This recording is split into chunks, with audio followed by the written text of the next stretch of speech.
As you can imagine, Siskel and Ebert fell for it. They went home later that night to watch it. However, as the tape began, they noticed something strange. After a minute, they saw the title of Not appear on the screen. Once they saw it, they screamed.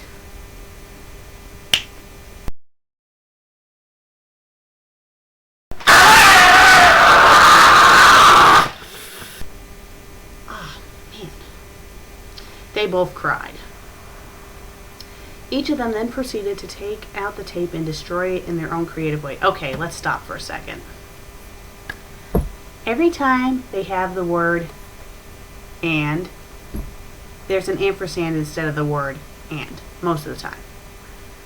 You don't, why not just have the word and?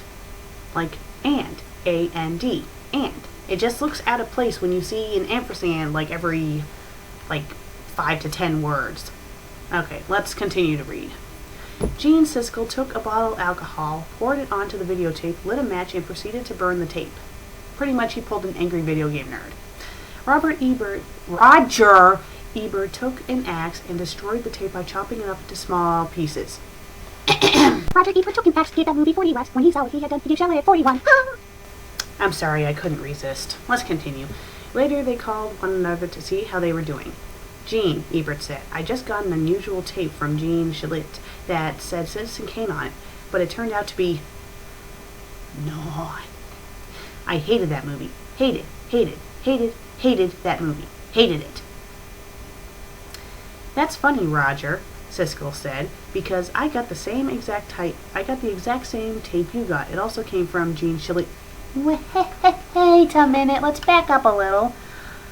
Okay, when he shows the letter that the Shalit guy gave to these guys, the letter says, Dear Gene Siskel and Roger Ebert.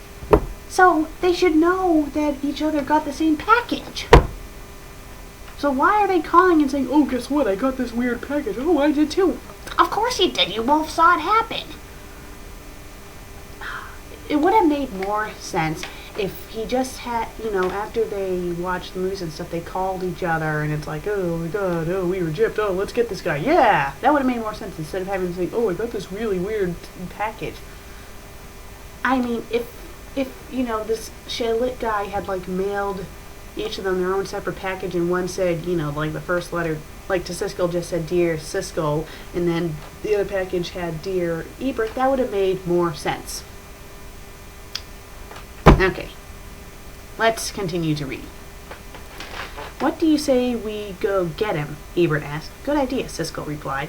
So they met each other in front of a store, went to buy baseball bats, and went down to Gene Shalit's house. They then rang the doorbell. Gene Shalit came out to see the two professionals in front of them. So, did you get my packages, you jerks? Gene Shalit asked. We sure did, but that wasn't smart of you to tell us it was from you, Siskel said. Now we're going to teach you a lesson, Ebert said.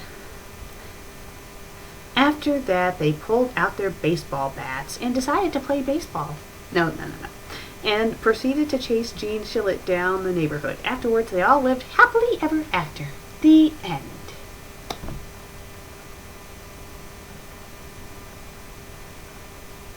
Okay. This story wasn't bad. It wasn't really bad. I mean, it wasn't the best story in the world, but it wasn't bad.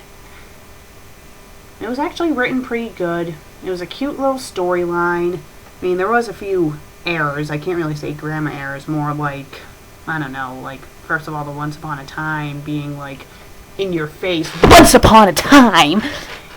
And the constant little ampersands. You know what? Let's count and see how many times those ampersands show up, shall we?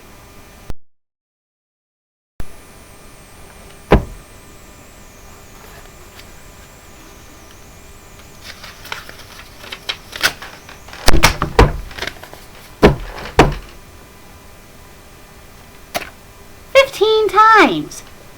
15 times. Was it really that hard to write and 15 times? I mean, I could maybe see for the Siskel and Ebert to have an ampersand for that, but every single time there was a word and it was an ampersand. What the hell? You don't need to have 50 billion ampersands. Ugh. I don't know, maybe I'm just really picky, but it kind of threw me off.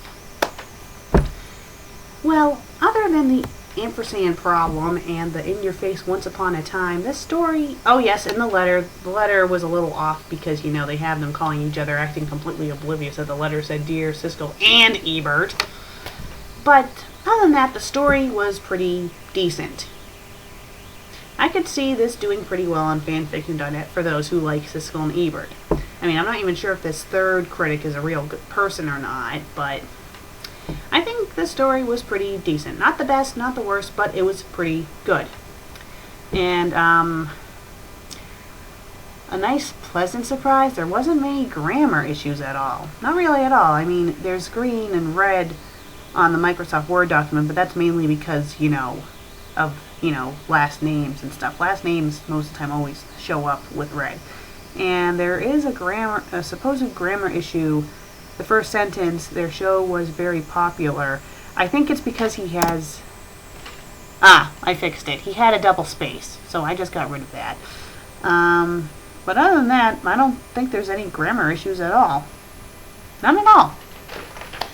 Oh, and you guys are probably wondering why whenever I mentioned the movie No, I did that. Well, I never actually saw the movie myself, but you know what? I decided to watch the Nostalgia Critic's review of it, and let's just say it was bad.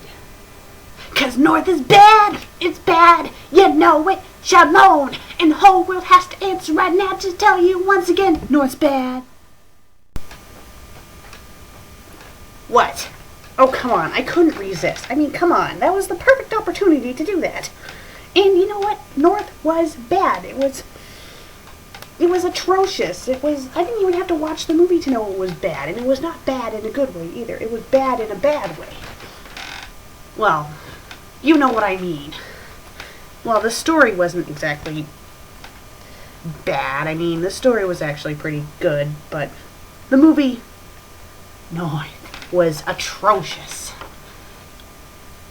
But then again, this review is not about the movie North. It was about this fanfic. And this fanfic was pretty decent.